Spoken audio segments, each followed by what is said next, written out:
Hi everyone, आप लोगों को इस वीडियो में स्वागत है। और आज हम बात करेंगे कि बिजनेस स्टार्ट कैसे करना चाहिए, उसके लिए क्या क्या स्ट्रैटेजी जो हम लोगों को यूज़ करना चाहिए।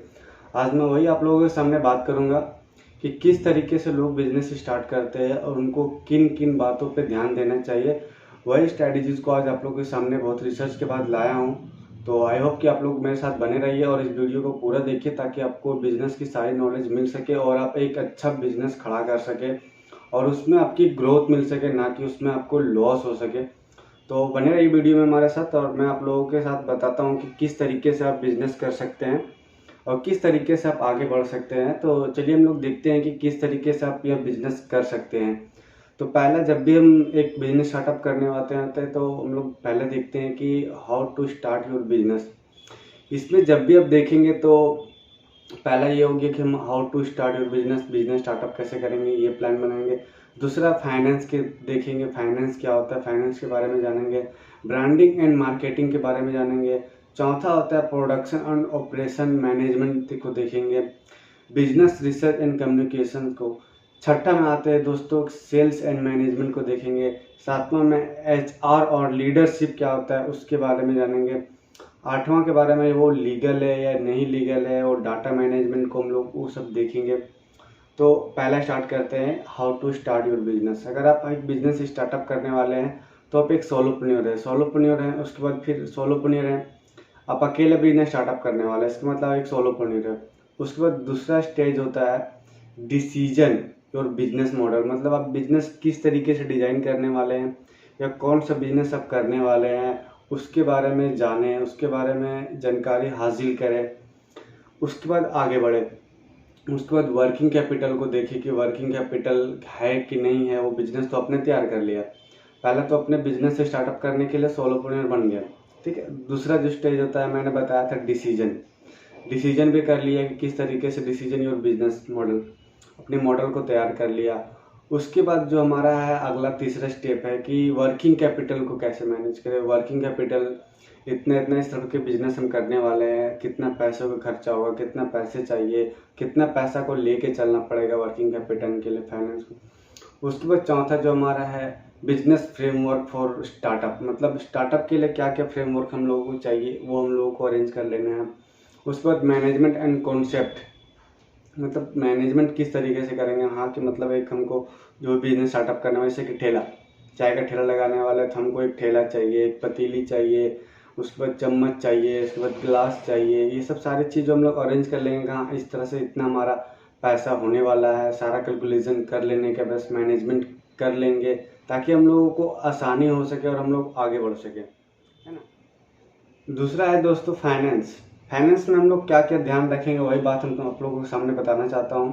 फाइनेंस में जो पहला स्टेप है हमारा वो basic concept and about finance, मतलब बेसिक कॉन्सेप्ट जो है वो हम लोग फाइनेंस का जो जितना भी क्या क्या कॉन्सेप्ट है, बेसिक नॉलेज हम लोग तैयार कर लेंगे कि आखिर फाइनेंस किस तरीके से हम लोग मैनेज कर सकते हैं, उसका बेसिक कॉन्सेप्ट तैयार कर लेंगे।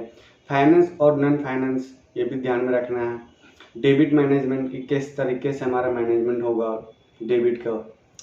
बजटिंग, बजटिंग क्या होता है, कितना का बजट होने वाला है, वो सब भी ध्यान रख लेंगे। दूसरा जो हम लोग बता रहे फाइनेंस में ये आता है बिजनेस ऑडिट, मतलब ये फाइनेंस के अंदर ही आता है ये बिजनेस ऑडिट, किस तरीके से हम लोग उसको ऑडिट कर सकते हैं, क्या है नहीं है, ये सब ध्यान में रखना चाहिए। तीसरा मैंने बताया था दोस्तों ब्रांडिंग एंड मार्केटिंग। अगर आप एक बिजनेस स्टार्ट कर लिए, सारा कुछ कॉन्सेप्ट भी देख लिए, स्टार्ट भी कर लिए, फाइनेंस भी देख लिए, अब आता है budgeting and branding and marketing.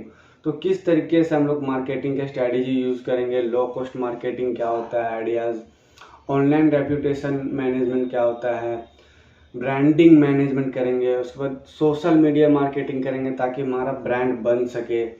Branding and marketing, brand का मतलब खुद को एक ब्रांड बनाना है। मार्केटिंग का मतलब हम लोग प्रचार करेंगे ताकि जो भी हमारा बिजनेस है उसको प्रचार करेंगे ताकि वो जितना से ज़्यादा हो सके लोगों तक पहुँचे और मेरा एक नया ब्रांड बन सके, है ना। तो ब्रांडिंग और मार्केटिंग का हमारा तीसरा सब्जेक्ट मैंने बता दिया है। चौथा जो हमारा होता है प्रोडक्शन ऑपरेशन एंड मैनेजमेंट, मतलब प्रोडक्शन क्या हो रहा है, उसके किस तरीके से हम लोग क्या सर्विस दे रहे हैं, ट्रेडिंग का या फिर मैन्युफैक्चरिंग का, कोई भी फील्ड में हो तो उसमें प्रोडक्शन को देखेंगे, ठीक है। प्रोडक्शन ऑपरेशन, मतलब जो प्रोडक्शन का ऑपरेशन हो रहा है उसको मैनेज कैसे करेंगे ताकि जितना ज़्यादा से ज़्यादा हो सके लोगों तक हम लोग पहुँचे। सप्लाई चेन मैनेजमेंट, इसमें जो पहला हमारा पॉइंट है वो सप्लाई चेन मैनेजमेंट होता है। इन्वेंट्री मैनेजमेंट सिस्टम होता है, रिटेल मैनेजमेंट सिस्टम होता है, वेंडर मैनेजमेंट सिस्टम होता है। चौथा जो पॉइंट है बिजनेस ऑटोमेशन को कैसे ले जाए।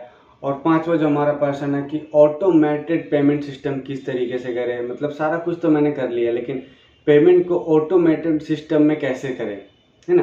तो ये हो गया हमारा। तो मैंने टॉपिक बताया था business research and communication. Business research में किस तरीके से हम लोग रिसर्च करेंगे, सब मार्केट रिसर्च। इसमें पहला जो पॉइंट है हमारा market research, market insight, consumer behaviour होता है दूसरा पॉइंट। तीसरा पॉइंट क्या होता है बिजनेस नेटवर्किंग, किस तरीके से हम नेटवर्किंग करेंगे। इन्वेस्टर पिच डेक क्या होता है इसके बारे में भी जानेंगे। पर्सनल ब्रांडिंग, कॉर्पोरेट एथिक्स क्या होता है। इसमें पॉइंट्स के थोड़ा सा मैं चर्चा कर देता हूँ कि क्या क्या ये 5 पॉइंट है, 6 पॉइंट है, उसको मैं थोड़ा चर्चा कर देता हूँ। जैसे मार्केट रिसर्च, जैसे कि हमारा जो बिजनेस है, ठीक है, उसके बाद हम दूसरे को देखेंगे कि उस तरीके से हमारा जो है हमारे बारे में कि मार्केट में क्या चर्चा हो रही है, कि किस तरीके से हमारा जो भी प्रोडक्शन या सर्विस के मैन्युफैक्चरिंग किस तरीके से हमारा माल जा रहा है, या कोई भी हम लोग सर्विस कर रहे हैं तो हमारा सर्विस किस तरीके से है, वो मार्केट से हम लोग उसका फीडबैक लेंगे, ताकि उसी को बोलते हैं मार्केट का रिसर्च करना, है ना। उससे फीडबैक लेंगे ताकि जो भी हमारे अंदर गलतियां हो रही है उसको हम लोग सुधारें और अपने बिजनेस मॉडल को और अच्छे से करें। इनसाइड कंज्यूमर बिहेवियर, मतलब कस्टमर से किस तरीके से बिहेवियर करना चाहिए, वो बिहेवियर को भी ध्यान रखेंगे कि हमारे पास जो आया है, जो भी कस्टमर हमारे पास आया है, अगर हमने उससे अच्छे से बिहेव नहीं किया तो उसके बारे में चर्चा मार्केट में करता है। तो वही चर्चा को हम लोग मार्केट से उठा कर लाना है कि हाँ हमारे बारे में कस्टमर क्या बोल रहे हैं। उससे फीडबैक लेने के बाद क्या होता है कि अगर कोई कस्टमर हमारे बारे में बोले इसका सर्विस अच्छा नहीं है, तो हम लोग अपने सर्विस को सुधार कर सकते हैं। इन फ्यूचर में हमारा क्या होगा ना, वो बिहेवियर अगर अच्छे से कर सके, हमारे एम्प्लॉय अगर कस्टमर से अच्छे से बिहेवियर कर सके, तो हमारा बिजनेस आगे बढ़ने से कोई नहीं रोक सकता है।